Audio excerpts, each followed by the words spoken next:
Innalillahi wa inna ilaihi raji'un telah berpulang ke rahmatullah wartawan Hadas TV Biro Kabupaten Bandung Barat. Almarhum Dudi Kotok.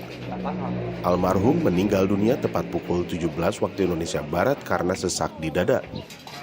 Jajaran redaksi Hadas TV, direktur, pimpinan redaksi serta perwakilan wartawan bertakziah sekaligus menyampaikan ucapan bela sungkawa kepada pihak keluarga almarhum Dudi Kotok di Desa Jambu Dipa, Cisarua, Kabupaten Bandung Barat.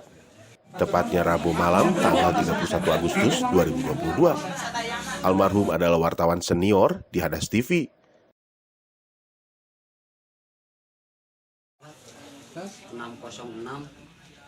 Tim Hadas TV mengabarkan, Kabupaten Bandung Barat